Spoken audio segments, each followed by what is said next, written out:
ഹണി റോസ് നൽകിയ പരാതിയിൽ രാഹുൽ ഈശ്വറിന്റെ മുൻകൂർ ജാമ്യാപേക്ഷ ഇന്ന് ഹൈക്കോടതി പരിഗണിക്കും. ബോബി ചെമ്മണ്ണൂരിനെതിരെ പരാതി നൽകിയതു മുതൽ സമൂഹ മാധ്യമങ്ങളിലും ചാനൽ ചർച്ചകളിലും നിരന്തരം അപമാനിച്ചുവെന്നാണ് ഹണി റോസിന്റെ പരാതി.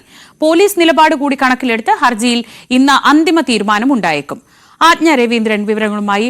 ആജ്ഞ, അപ്പോഴും ജസ്റ്റിസ് പി വി കുഞ്ഞികൃഷ്ണൻ നടത്തിയ ചില പരാമർശങ്ങൾ ബാക്കിയുണ്ട്. പോലീസ് നൽകിയ നിയമോപദേശം നിലനിൽക്കുമ്പോഴും അത് ഒരാളുടെ ശരീരത്തെപ്പറ്റി അനാവശ്യമായി ഇടപെടലോ സംസാരമോ വേണ്ട എന്നുള്ളതാണ്.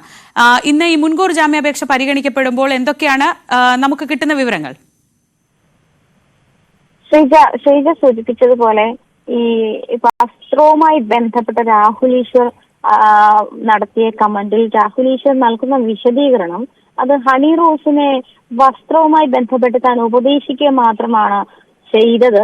അതേസമയം ഇത്തരത്തിൽ താൻ അവർക്കെതിരെ ലൈംഗിക അധിക്ഷേപം നടത്തിയിട്ടില്ല എന്നുള്ള തരത്തിലാണ് രാഹുൽ ഈശ്വർ അതിനെ ന്യായീകരിക്കുന്നത്.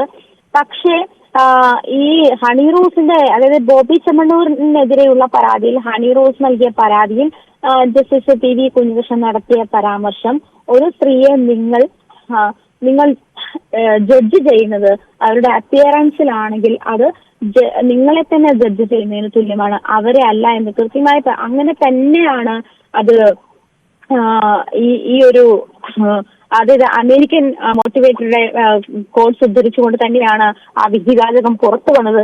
അതുകൊണ്ട് തന്നെ ശ്രീജ പറഞ്ഞതുപോലെ അത്തരത്തിൽ ഒരു സ്ത്രീയെ അതായത് പരസ്യമായി അധിക്ഷേപിക്കാനുള്ള ഒരു ടൂളായി രാഹുൽ ഈശ്വർ ഇതിനെ കാണുന്നുണ്ടോ എന്നുള്ള കാര്യം കൂടി കോടതിക്ക് കാര്യത്തിൽ പരിശോധിക്കേണ്ടതായി വരും. കാരണം കൃത്യമായി നിയമോപദേശം ലഭിച്ചതനുസരിച്ച് രാഹുൽ ഈശ്വർ നടത്തിയിട്ടുള്ള പ്രശ്നങ്ങൾ, അല്ലെങ്കിൽ രാഹുൽ ഈശ്വറിനെതിരെ പരാമർശിച്ചുള്ള പരാതികൾ ഈ കേസ് എടുക്കാനാകുന്ന തരത്തിലല്ല എന്നാണ് എറണാകുളം സെൻട്രൽ പോലീസ് സ്റ്റേഷനിൽ നിന്ന് പോലീസ് അറിയിച്ചിരിക്കുന്നത്. അങ്ങനെയാണ് കോടതിയെ. എന്നിരുന്നാൽ പോലും ഈ ഒരു കാര്യത്തിൽ വ്യക്തത വരേണ്ടതുണ്ട്. കാരണം ഇത്തരം കാര്യങ്ങൾ, സ്ത്രീകൾക്കെതിരെയുള്ള അധിക്ഷേപം, അവരുടെ വസ്ത്രം ഒരു ആയുധമാക്കാൻ ഇത്തരത്തിലുള്ള ആളുകൾ ശ്രമിക്കുന്നുണ്ട് എന്നുള്ള ഒരു ചർച്ച വ്യാപകമായുള്ളത് കൊണ്ട് തന്നെ കോടതിക്ക് ഇതിൽ അതിനൊരു മെസ്സേജ് നൽകുന്ന തരത്തിൽ കൂടിയായിരിക്കും ഈ മുൻകൂർ ജാമ്യാപേക്ഷയിലെ വിധി എന്ന് നമുക്ക് കരുതാം.